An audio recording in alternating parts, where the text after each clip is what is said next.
আমাদের আজকের রেসিপি মাছের মাথা দিয়ে লাউ ঘন্ট। এর জন্য লাউটাকে ফার্স্টে ঝিরি করে কেটে নিতে হবে। কিছু গুঁড়ো মশলা আমি নিয়ে রেখেছি। তেলের মধ্যে আমি গোটা জিরে এবং তেজপাতা ফোড়ন দিয়ে মাছের মাথাটা ভালো করে ভেজে তুলে রেখেছিলাম। তারপর আমি ওই তেলের মধ্যেই একটু লঙ্কা, কাঁচা লঙ্কা চিড়ে, কাঁচা লঙ্কা চেরা আর লাউ ঝিরি করে কাটা ছিল সেটা দিয়ে ভালো করে নাড়াচাড়া করে আমি ফার্স্টে কিছু মশলা অ্যাড করে নেব। আদা বাটা আর যে জিরে মশলা, জিরে গুঁড়ো, ধনের গুঁড়ো আর হলুদটা আমি রেখেছিলাম সেই গুঁড়ো মশলাটা অ্যাড করে দিলাম। তো আমি এর সাথে আমি গাজর কেটেছিলাম, সেই গাজরটা চলে গেছিলাম, গাজরটা তুলে নিলাম, ওটা খারাপ কিছু না।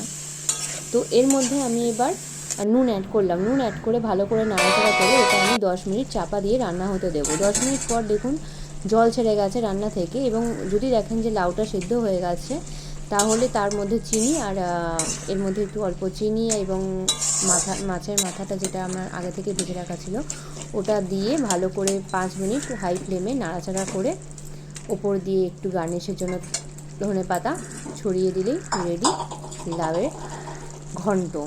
লাউ শরীরের জন্য সত্যি খুব উপকার, আর মাছের মাথা দিয়ে এইভাবে করলে দারুণ লাগে।